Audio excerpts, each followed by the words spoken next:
اعوذ باللہ من الشیطان الرجیم بسم اللہ الرحمن الرحیم۔ سورہ احقاف آیات نمبر 21 تا 28 میں مشرکین کے لیے قوم عاد کی مثال کہ ان کے رسول نے انہیں حق کی دعوت دی، لیکن انہوں نے تکبر کیا اور اپنے رسول کی تکذیب کی۔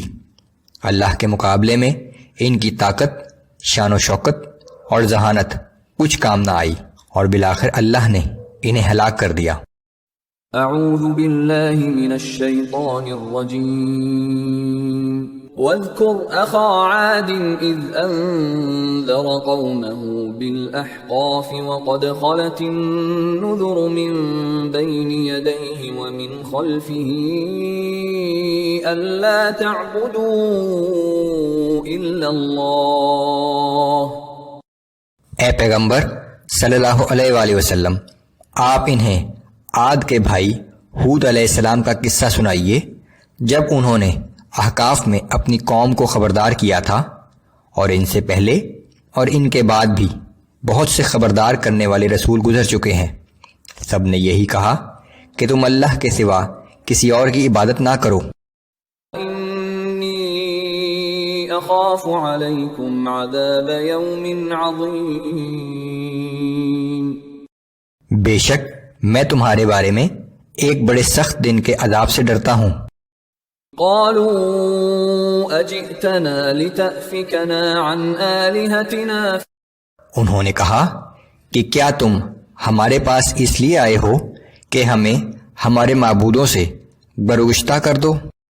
فأتنا بما تعدنا ان كنت من الصادقین۔ اگر تم اپنے دعوے میں سچے ہو تو جس عذاب سے تم ہمیں ڈراتے ہو وہ ہم پر لے آؤ۔ قال انما العلم عند اللہ وابلغکم ما ارسلت به ولکنی اراکم قوما تجہلون۔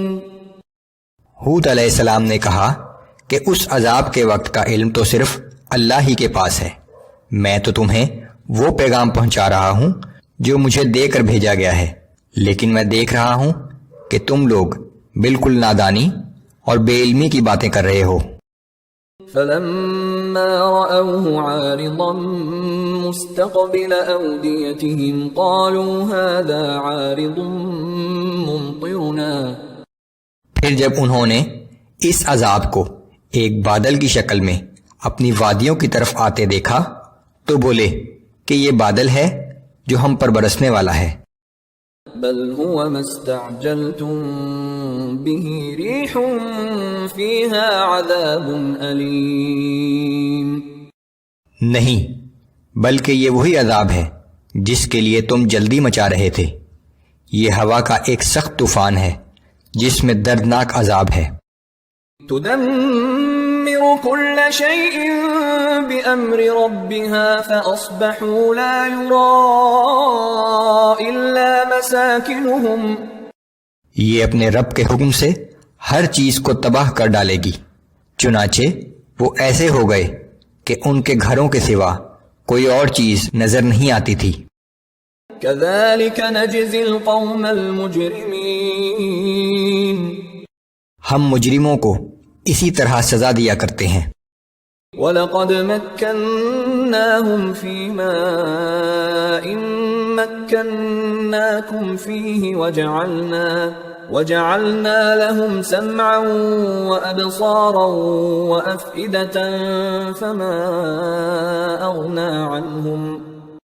ہم نے انہیں وہ قوت و طاقت بخشی تھی جو ہم نے تمہیں نہیں دی، اور ہم نے انہیں سننے، دیکھنے اور سمجھنے کی بہترین صلاحیتیں عطا کی تھیں۔ فما اغنى عنهم سمعهم ولا ابصارهم ولا افئدتهم من شيء اذ كانوا يجحدون بآيات الله وحاق بهم ما كانوا به يستهزئون۔ لیکن ان کی آنکھیں، ان کے کان اور ان کی عقل ان کے کسی کام نہ آئی، کیونکہ وہ اللہ کی آیات کا انکار کرتے تھے، اور جس عذاب کا وہ مذاق اڑاتے تھے آخر اسی عذاب نے انہیں گھیر لیا۔ وَلَقَدْ أَهْلَكْنَا مَا حَوْلَكُمْ مِنَ الْقُرَى وَصَرَّفْنَا الْآيَاتِ لَعَلَّهُمْ يَرْجِعُونَ۔